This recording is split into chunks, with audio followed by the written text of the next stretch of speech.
अब हामी यो लिस्ट स्क्वायर मेथडको एक दुईवटा एक्जाम्पल्सहरू हेर्छौँ है त।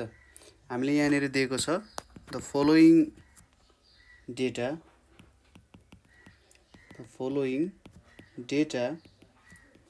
refer to annual profit of a certain business। Generally हामीलाई अगाडिको क्वेसन्सहरू जस्तो होइन, जुन हामीले अगाडिको क्वेसन्सहरू गराएको थियौँ त्यसरी भन्दा नि यहाँनिर अलिकति लजिकल क्वेसन्सहरूलाई चाहिँ धेरै प्रायोरिटी दिइन्छ है त। र हामी यहाँनिर जुन अगाडि एन इजिकल्स टु अड र एन इजिकल्स टु इभनवाला फर्मुला थियो हाम्रो यहाँनिर इभन र अड, यसको दुईवटा प्रब्लम्सहरू गर्छौँ र केही चाहिने कुराहरू पनि म तपाईँहरूलाई यसको बारेमा एक्सप्लेन गर्छु है त। यहाँनिर दिएको छ, त्यसपछि सपोज यतापट्टि हाम्रो टेबल हुन गयो, यहाँनिर यतापट्टि इयर छ, त्यसपछि हाम्रो जम्मा जम्मी 1996, 97, 98, 99, 2000, 2001, 2002 यति कुराहरू छ। यहाँनिर इयर छ, त्यसपछि प्रफिट भनेर छ 1996, 97, 98, 99, 2000, 2001 र 2002 सम्म छ।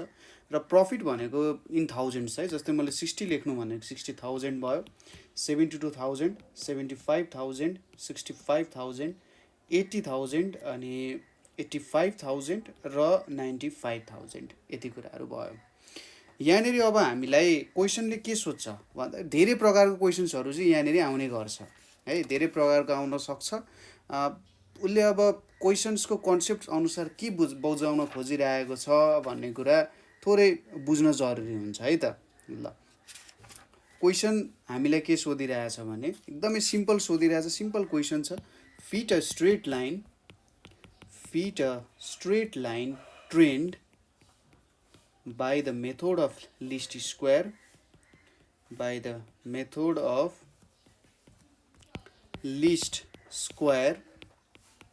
and obtain the trend values using the trend equation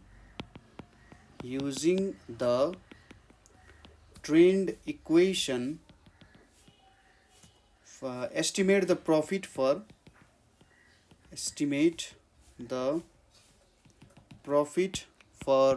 2003, list also short term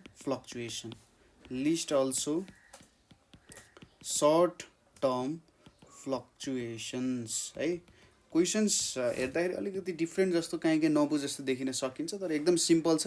हामीलाई सुरुमा एउटा स्ट्रेट लाइन भेट्नु पर्ने हुन्छ, अथवा त्यसलाई हामीले ट्रेन्ड लाइन भनेर, यहाँ ट्रेन्ड इक्वेसन भनेर दिएको छ, त्यो ट्रेन्ड इक्वेसन भेट्नु पर्ने हुन्छ। त्यो ट्रेन्ड इक्वेसनबाट हामीले के गर्नु पर्यो, यहाँनिर 2002 सम्म दिएको छ, 2003 को लागि कति प्रफिट हुन्छ होला, अब फ्युचर भ्यालुज प्रिडिक्सन गर्न लिस्ट स्क्वायर मेथडले के गर्नु भयो, हेल्प गर्ने भयो। त्यसै गरी लिस्ट सर्ट टर्म फ्लक्चुएसन्सहरू भनेर पनि दिएको छ है। अब यो कुराहरू हेरौँ, यसको लागि हामीले एउटा टेबल बनाउनु पर्ने हुन्छ। यहाँनिर टेबल हेरौँ, यतापट्टि यहाँनिर हाम्रो आउन गयो, यहाँनिर बनाऊ एउटा है। त्यसपछि यो हाम्रो के भयो त, यतापट्टि इयर हुन गयो। त्यसै गरी अर्कोमा के छ, हाम्रो प्रफिट भनेर छ है। अनि त्यसपछि हाम्रो आउँछ एक्स को भ्यालु, यहाँनिर हामीले एक्स को भ्यालु निकाल्नु पर्ने हुन्छ। अर्को भनेको हाम्रो एक्स टाइम्स वाई, त्यसपछि छ हाम्रो एक्स स्क्वायर है। त्यसपछि छ हाम्रो ट्रेन्ड भ्यालुज र सर्ट टर्म फ्लक्चुएसन्सहरू भनेर छ है। कसरी निकाल्न सकिन्छ, सजिलो हुन्छ। एक्स इक्वल्स टु, अब यहाँ म इयर लेखिदिन्छु, त्यसपछि यो भ्यालुजहरू निकाल्न थालौँला है त। 1996, 1997, 1998, 1999, 2000, 2001 र 2002 भनेर छ। र प्रफिट कति कति दिएको छ, यहाँनिर 60, 72, 75, 65 अनि 80, त्यसै गरी 85 र 95 भनेर छ। यहाँनिर जम्मा जम्मी हाम्रो अड नम्बर अफ यन छ अथवा अड नम्बर अफ इयर्स छ। यदि अड नम्बर अफ इयर्स हो भने T minus middle year divided by interval of time period छ। के भन्नु त T minus middle year divided by time period भनिरहेछ। अब टी भनेको त हाम्रो जुन जहाँनिर छ डेटा त्यही टी हुन्छ। अब मिडल इयर भनेको यहाँनिर बिचको वर्ष कुन छ त भन्दा 1999 भनेको बिचको वर्ष हो। त्यही भएर यहाँनिर हामी के लेख्छौँ टी माइनस 1999। अब टाइम पिरियड भनेको छ नि यो इयर र अर्को इयर बिचको टाइमको डिफ्रेन्स कति छ 1 इयरको डिफ्रेन्स छ नि त्यो भनेको हाम्रो टाइम पिरियड भयो। त्यही भएर टी माइनस 1999 डिभाइडेड बाई के हुने भयो 1 हुने भयो होइन। दुईवटा इयर बिचको डिफ्रेन्स यदि 1996 1998 थियो भने टाइम पिरियड 2 हुन्थ्यो। 1996 1999 भएको भए टाइम पिरियड 3 हुन्थ्यो। त्यसरी हेर्नु पर्थ्यो। अब 1996 माइनस 1999 गर्दा यहाँ कति आउन जान्छ यहाँनिर हाम्रो भ्यालु -3 हुन्छ, यहाँनिर -2 हुन्छ, यहाँनिर -1 हुन्छ, यहाँ 0 हुन्छ, त्यसै गरी यहाँनिर 1 हुन्छ, यहाँ 2 हुन्छ, यहाँ 3 हुन्छ। अब समेसन एक्स भनेको कति हुन्छ 1 2 3 भनेको 6 6 माइनस 6 भनेको 0। अब यहाँबाट हामीले ए र बीको भ्यालु त भेट्न सक्ने भयौँ किनभने ए र बीको भ्यालु हामीले कसरी भेटेका थियौँ अगाडि भन्दा समेसन एक्स 0 हुनु पर्यो त्यो बेलामा भ्यालुजहरू भेटेका थियौँ हैन। अब यहाँनिर अर्को भनेको के छ एक्स वाई को भ्यालु भेट्नु पर्यो। हामीलाई फर्मुलाज थाहा छँदैछ ए र बीको हैन। ए र बी भेट्नको लागि ए भेट्नको लागि समेसन वाई बाई एन गर्नु पर्यो। समेसन वाई गर्ने डिभाइडेड बाई एन गर्ने। त्यसपछि बी भेट्नको लागि summation X Y divided by X square गर्नु पर्यो। त्यहाँबाट भ्यालु भेट्ने। अब अर्को के भेट्नु पर्यो त हामीले एक्स स्क्वायर पनि भेट्नु पर्यो। त्यसपछि हामीले ट्रेन्ड भ्यालुज क्याल्कुलेट गर्छौँ। ट्रेन्ड भ्यालुज भनेको के हुन्छ वाई इक्वल्स टु यहाँनिर अब एकैछिनमा हामी ए र बीको भ्यालु भेटिसकेपछि त्यसपछि अर्को के भेट्न दिएको छ सर्ट टर्म फ्लक्चुएसन्सहरू भेट्न दिएको छ र सर्ट टर्म फ्लक्चुएसन्स भनेको वाई माइनस वाई गरेर भेटिन्छ हामीले। अब एक्स वाई भेटौँ यहाँनिर यो भनेको त टी भइहाल्यो, यो भनेको हाम्रो वाई भइहाल्यो, यहाँनिर हाम्रो एक्स सधैँ छ। सो 60 माइनस 3 भनेको यहाँ -180 आउँछ। यहाँनिर 72 माइनस 2 भनेको -144 आयो, यो -75 आयो, यो 0 आयो, यो 80 आयो। 85 टाइम्स 2 भनेको 170 र 95 टाइम्स 3 भनेको 285 भने चाहिँ समेसन एक्स वाईको भ्यालु कति आउँछ यहाँनिर 136 आउन जान्छ। अब एक्स स्क्वायर गरौँ 9 आउँछ, 4 आउँछ, 1 आउँछ, 0 आउँछ, 1 स्क्वायर भनेको 1, 2 स्क्वायर भनेको 4, त्यसै गरी 3 स्क्वायर भनेको 9 भनेपछि समेसन एक्स स्क्वायर भनेको कति आयो 941 941 9 + 4 13 13 + 1 14 14 टाइम्स 2 भनेको कति आउँछ 28 आउँछ है। अब समेसन वाई पनि गरौँ यहाँनिर समेसन वाई को भ्यालु आउँछ 532। यसपछि हामीले ए र बी को भ्यालु झिकौँ यहाँनिर since summation X equals to 0 A को भ्यालु कसरी निकाल्न सकिन्छ summation Y by N. Summation Y भनेको 532 कतिवटा इयर छ 7वटा इयरको दिएको छ हामीलाई 76 आउँछ। त्यसै गरी बी को भ्यालु के हुन्छ summation X Y divided by X square summation X Y भनेको 136 28 4.86 आउँछ। अब यहाँनिर ए र बी को भ्यालु हालौँ। ए को भ्यालु कति छ 76 4.86 एक्स 4.86 यक्स आउने भयो। अब ट्रेन्ड भ्यालुजहरू त यही हो हामीले ट्रेन्ड लाइन क्याल्कुलेट गर्यौँ। ट्रेन्ड भ्यालुजहरू कति कति हुने रहेछ त हाम्रो यहाँ अब एक्स को भ्यालु पुट गर्दै गयौँ भने यहाँनिर आउँछ 61.42 66.28 यहाँनिर आउँछ 71.14 यहाँनिर आउँछ 76 यहाँनिर आउँछ 80.86 त्यसै गरी 85.72 त्यसै गरी 90.58 यसरी हामीले के झिक्यौँ त ट्रेन्ड भ्यालुजहरू झिक्यौँ।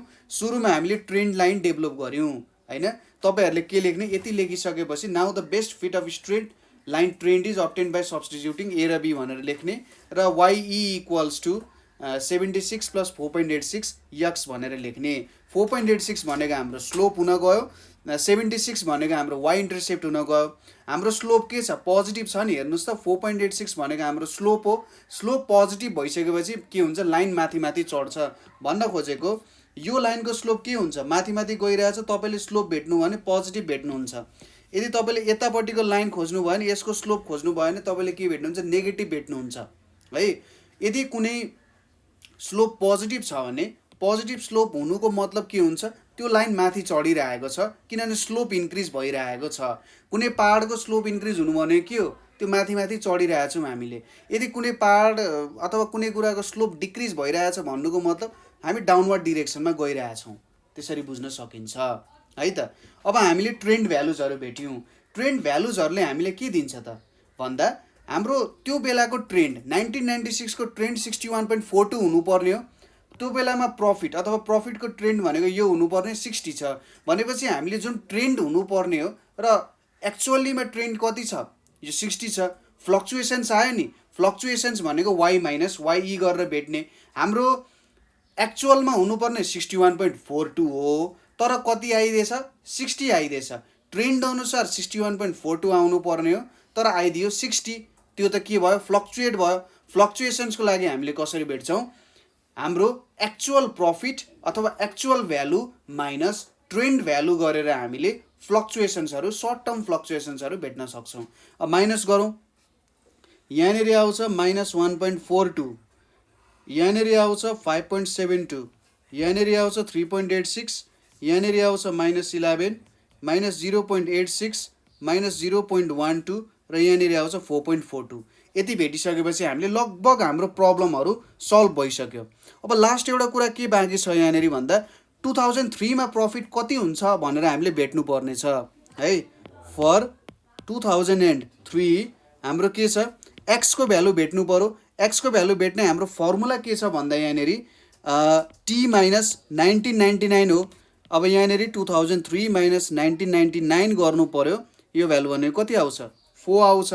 देयरफोर वाइ 2003 भनेको कति आउँछ, 76 प्लस 4.86 टाइम्स 4 भनेको 95.44 आयो। यसको मतलब एस्टिमेटेड प्रफिट फर 2003 इज कति आउँछ, यो हाम्रो प्रफिट भनेको त 1000 मा हो है। यो कुरा चाहिँ कहिले नबिर्सिने नि, यहाँनिर के दिएको थियो, 1000 मा दिएको थियो। अब 95.44 टाइम्स 1000 भनेको 95,440 जुन हाम्रो एस्टिमेटेड प्रफिट हुन्छ है। यसरी हामीले सल्भ गर्न सकिन्छ यो क्वेसनलाई, त्यस्तो गाह्रो हुँदैन। तपाईहरूले ए र बी को, तपाईँको मेन मोटो भनेको ए र बी को भ्यालु झिक्ने, त्यसपछि त्यो लाइनको भ्यालु झिक्ने, ट्रेन्ड भ्यालुजहरूको भ्यालु झिक्ने। तपाईँको ट्रेन्ड भ्यालुजहरूमा तपाईँको सेल्स पनि दिएको हुनसक्छ, प्रफिट लस पनि दिएको हुनसक्छ, आदि इत्यादि कुराहरू जे पनि सोध्न सक्छ। तर तपाईँले जहिले पनि ए को भ्यालु भेट्ने, बी को भ्यालु भेट्ने, एक्सको भ्यालु क्यालकुलेट गर्ने। एक्सको भ्यालु क्यालकुलेट गर्दाखेरि तपाईँको यनको भ्यालु चाहिँ अड छ कि इभन छ भनेर तपाईँले ख्याल गर्नु पर्यो। नभए तपाईँको ए र बी को भ्यालु, तपाईँको वाइ इन्टरसेप्टको भ्यालु र तपाईँको स्लोप, यदि त्यो मिस्टेक आइदियो भने नि तपाईँको सबै डामाडोल भयो, त्यहाँ कुनै कुरा पनि मिल्दैन। त्यही भएर यदि इन्क्रिजिङ छ भने डिक्रिजिङ देखाइदियो भने त काम भएन होइन, त्यसले त धेरै ठुलो इरोर ल्याउन सक्छ होइन। एउटा कम्पनीको टोटल उसको पोलिसिजहरूमै उसले चेन्ज ल्याइदिन सक्छ। त्यही भएर यो कुरा थोरै ख्याल गरेर तपाईँहरूले लाग्नुपर्ने हुन्छ है त। ल, यो एउटा क्वेसन गऱ्यौँ हामीले। यो क्वेसन हामीले के को गऱ्यौँ त भन्दाखेरि, यदि अड नम्बरमा छ भने यस्तो गर्न सकिन्छ, यदि इभन नम्बरमा छ भने चाहिँ के गर्ने त। क्वेसन यस प्रकार छ हाम्रो, fit a straight line trend using method of least square for the following cells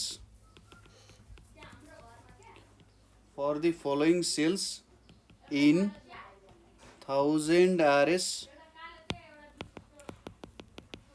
distribution of XYZ company, determine the trend values. Determine the trend values भनेर छ। यसको ट्रेन्ड भ्यालुजहरू डिटरमाइन गर्नु पर्यो होइन, हरेक टाइमको पोइन्टको ट्रेन्ड भ्यालुजहरू डिटरमाइन गर्ने। अब यहाँनिर यसको टेबल बनाऊँ है त। यहाँनिर टेबल छ हाम्रो, यतापट्टि हाम्रो के छ त, इयर छ है, इयर छ। यतापट्टि के छ हाम्रो, सेल्स छ इन 1000 आरएस छ। यहाँनिर हाम्रो कति छ 1989, 1992, 1995, 1998, 2001, 2004 छ। यति भ्यालुजहरूको क्यालकुलेट गरौँ त है एकचोटि। यहाँनिर आयो, यो अर्को आयो, यहाँ अर्को आयो, यसरी। ल एउटा क्वेसन मजाले बुझिन्छ। 13, 15, 20, 10 र 8 भनेर छ। अब क्वेसनले हामीले के सोधेको छ भने does data show the decreasing trend भनेर छ। सो द डिक्रिजिङ ट्रेन्ड भनेर छ। अब यो डिक्रिजिङ इन्क्रिजिङ ट्रेन्डको लागि हामीलाई के को क्यालकुलेसन गर्न जरुरी छ भन्दाखेरि हाम्रो स्लोपको क्यालकुलेसन अथवा स्लोपको क्यालकुलेसन बुझ्न जरुरी छ। If yes what will be the exact decreasing rate of sales भनेको छ। के हाम्रो सेल्स डिक्रिजिङ रेटमा छ अथवा हाम्रो डेटाले डिक्रिजिङ रेट देखाइरहेछ? यदि देखाइरहेछ भने exact decreasing rate of sales कति छ भनेर सोधिरहेको छ। यसको सोलुसनमा हामीले के गर्न सक्छौँ भने we have straight line trend equation. We have straight line trend equation के छ y equals to a plus bx भनेर छ। यो 1 भयो। y भनेको के भयो? सेल्स भयो इन थाउजेन्ड्स हैन, थाउजेन्ड्समा हाम्रो सेल भयो। x भनेको के छ? डेभिएसन टेकन इन टाइम हैन। अब यसको सुरुमा एउटा टेबल बनाऊ। टेबल बनाइसकेपछि क्यालकुलेसन गर्न एकदमै सजिलो हुन्छ।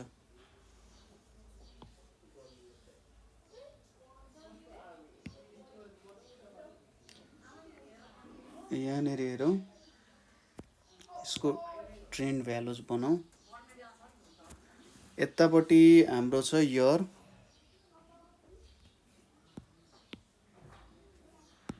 यहाँ हाम्रो इयर छ। त्यसपछि छ एक्स को भ्यालु भेट्नु पर्यो है। त्यसपछि यतापट्टि थोरै यतापट्टि सार्दै मैले। त्यसपछि हामीले भेट्नु पर्यो एक्स स्क्वायर, त्यसपछि भेट्नु पर्यो एक्स वाई र त्यसपछि अन्तिममा ट्रेन्ड भ्यालुजहरू सोधेको छ। यहाँनिर हामीले लेखौँ, यहाँनिर छ हाम्रो इयर, त्यसपछि यहाँनिर छ सेल्स अनि इन थाउजेन्ड भनेर छ। अर्को छ यक्स को भ्यालु भेट्नु पर्यो, त्यसपछि यक्स वाई को, त्यसपछि यक्स स्क्वायर को भ्यालु, त्यसपछि फाइनल्ली ट्रेन्ड भ्यालुजहरू। इयरमा के छ हाम्रो 1989, त्यसपछि 1989, त्यसपछि 1992, 1995, 1998, 2001 अनि 2004 भनेर छ। ठिक छ। ल यता यहाँनिर भ्यालुजहरू क्यालकुलेट गरौँ। यसको भ्यालुजहरू हेरौँ है त के भ्यालुजहरू आउँदो रहेछ। सजिलै छ क्यालकुलेसन्सहरू गर्नको लागि। यहाँनिर 1989 मा के छ? यहाँनिर 10 छ, यहाँनिर 13 छ, यहाँनिर 15 छ, यहाँनिर 20 छ, यहाँनिर 10 छ, यहाँनिर 8 छ। अब एक्स क्यालकुलेट गर्नको लागि हामीले के गर्न सक्छौँ? अब एक्स को भ्यालु यहाँनिर क्यालकुलेट गरौँ। एक्स को लागि हामीले यहाँनिर के गर्न सक्छौँ भने अब सुरुमै इयरको नम्बरहरू क्यालकुलेट गरौँ है। 1 2 3 4 5 6 6वटा छ। अब यो त इभन भयो। इभन भइसकेपछि हामीले कसरी क्यालकुलेट गर्छौँ भन्दा यक्स इक्वल्स टु यहाँनिर टी माइनस, अब मिडल इयर त कसरी क्यालकुलेट गर्ने? यहाँनिर मिडल इयर त्यतिकै छैन। मिडल इयर क्यालकुलेट गर्नको लागि arithmetic mean of 2 middle years गर्छौँ। ठिक छ। Arithmetic mean of 2 middle years भनेको 1 2 3 4 5 6 छ। 1995 र 1998 लाई 2 मिडल इयर्स मान्न सकिन्छ। 1995 र 1998 बाई 2 भनेको के हुन्छ? 1997.5 हुन्छ है। यति कुरा बुझियो। ठिक छ। हामीले दुईटा मिडल इयर्सको के गर्यौँ त एभरेज लियौँ। टी माइनस 1997.5 छ डिभाइडेड बाई अब पिरियड 89 90 91 92 यहाँनिर 3 हुने भयो है। अघि मैले भने जस्तै गनेर काम गर्न सकिन्छ। अब कति भ्यालुजहरू आउँछ यहाँ क्यालकुलेट गर्दै जाउँ। यहाँनिर -5 आउँछ, यहाँनिर -3 आउँछ, यहाँ -1 आउँछ, यहाँ 1 आउँछ, यहाँ 3 आउँछ, यहाँ 5 आउँछ। अब यक्स र वाई, यो भनेको हाम्रो वाईको भ्यालु भयो, यता यक्स छ, यक्स वाई क्यालकुलेट गर्दा यो -50, यो -13 इज 39, -15, यहाँनिर 20, यहाँनिर 30, यहाँनिर 40, एक्स स्क्वायर भनेको 25, 9, 1, 1, 9, 25 भनेर छ। अब समेसन वाई हेरौँ, समेसन वाई भनेको 20, 30, 40, 40 प्लस 15 भनेको 55, 55 र 21 भनेको कति हुन्छ 76 हुन्छ है। अब समेसन एक्स कति हुन्छ 0 हुन्छ, अभियस कुरा हो होइन। इभन नम्बरको लागि बुझ्नुभयो होला, दुईवटा मिडल इयर्सको सम गर्ने, एभरेज गर्ने, त्यसपछि टाइम पिरियडले डिभाइड गर्ने। अब समेसन एक्स वाई भनेको के हुन्छ यहाँनिर 70 हुन्छ र समेसन एक्स स्क्वायर भनेको के हुन्छ -14 हुन जान्छ है। अब यहाँबाट हामीले ए को भ्यालु क्यालकुलेट गर्ने, ए भनेको के हुन्छ समेसन वाई बाई यन हुन्छ। यन भनेको कसरी क्यालकुलेट गर्न सकिन्छ त, अब यहाँनिर हेर्नुहोस् है, हाम्रो यो 3 भयो, यहाँनिर एउटा कुरा के छुट्यो भने यहाँनिर 2 ले पनि मल्टिप्लाई हुन्छ, मैले त्यो कुरा भन्न बिर्सेछु, त्यही भएर चाहिँ -5 आउँछ यहाँनिर, ठ्याक्क 2 ले मल्टिप्लाई भएर चाहिँ -5 आएको हो। समेसन वाई बाई यन गर्नु पर्यो, 76 डिभाइडेड बाई 6 भनेको कति आउँछ 12.67 आउँछ। बी भनेको summation X Y divided by summation X square equals to -14/70 हुन्छ, इक्वल्स टु -0.2 छ। यहाँनिर कति आउँछ y equals to 12.67 minus 0.25 X भनेर आउँछ होइन, 0.25 यक्स भनेर आउँछ।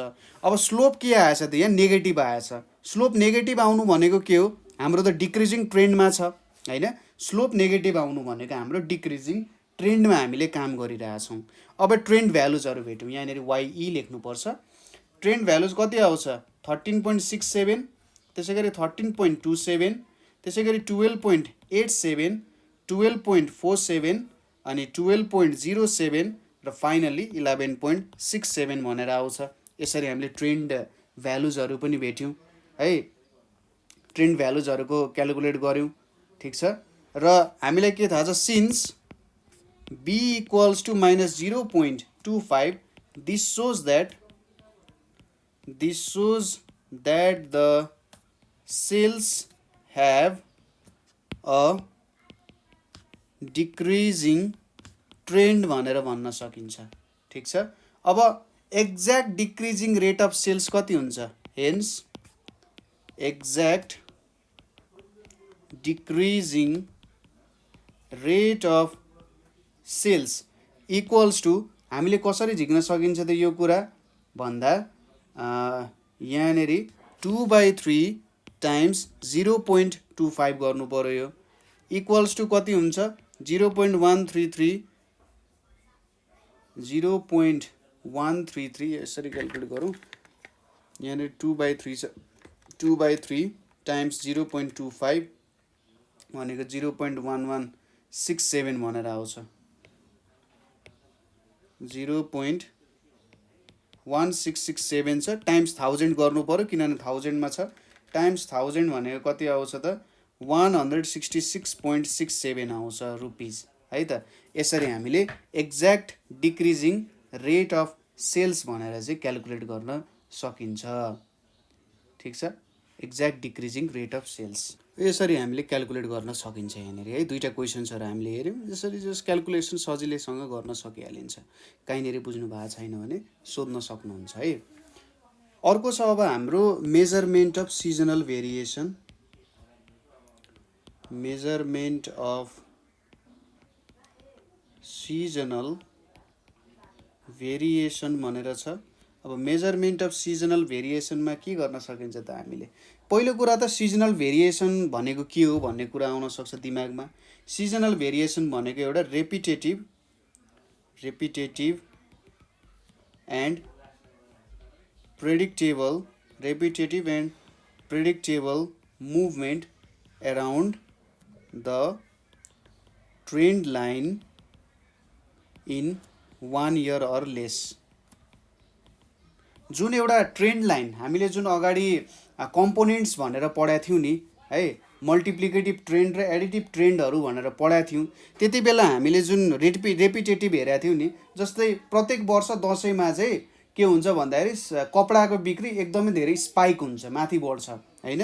हो त्यसलाई नि के भन्छ त एउटा रेपिटेटिभ। त्यसरी चाहिँ एउटा सिजनल भेरिएसन्सको कुरा आउँछ र सिजनल भेरिएसन्सहरू डिटेक्ट गर्नको लागि अब यो कामहरू गरिन्छ, अथवा कस्तो खालको सिजनल भेरिएबल्स आउँछ, त्यो बेलामा किन त्यति स्पाइक्सहरू आयो भन्ने कुराहरू आउन सक्छ। किन सिजनल भेरिएसन निकाल्नु पर्यो भन्दा पास्ट प्याटर्न्सहरूको चेन्जेसहरू हेर्नको लागि, त्यसै गरी फ्युचर्समा युज गर्नको लागि। जस्तै यसपालि 1 करोडको कपडा बिक्री भयो भने सायद अर्को वर्ष कति कपडा बिक्री होला होइन। दसैँमा 1 करोडको कपडा बिक्री भयो भने अर्को वर्ष कति हुनसक्छ, मैले कति मगाउनु पर्ला, एउटा एस्टिमेट त गर्नु पऱ्यो नि। हो यो सिजनल भेरिएसन्सको स्टडीले त्यो काममा मद्दत गर्छ, ठिक छ। र सिजनल प्याटर्न कस्तो हुन्छ, कस्तो खालको हुन्छ भन्ने कुरा हामीलाई थाहा भयो भने हामीले त्यसलाई टाइम सिरिजमा एलिमिनेट गरेर एउटा जेनरल ट्रेन्ड बनाउन सक्छौँ होइन। टाइम सिरिजबाट एलिमिनेट गरेर ट्रेन्ड बनाउन सकिन्छ, त्यो कुराको लागि चाहियो। र अब सिजनल भेरिएसन्स मेजरमेन्टको लागि हामीसँग के छ भन्दा मेथड अफ सिम्पल एभरेजेस छ, मेथड अफ सिम्पल एभरेजेस। दोस्रोमा के छ, रेसियो टु ट्रेन्ड मेथड भनेर छ।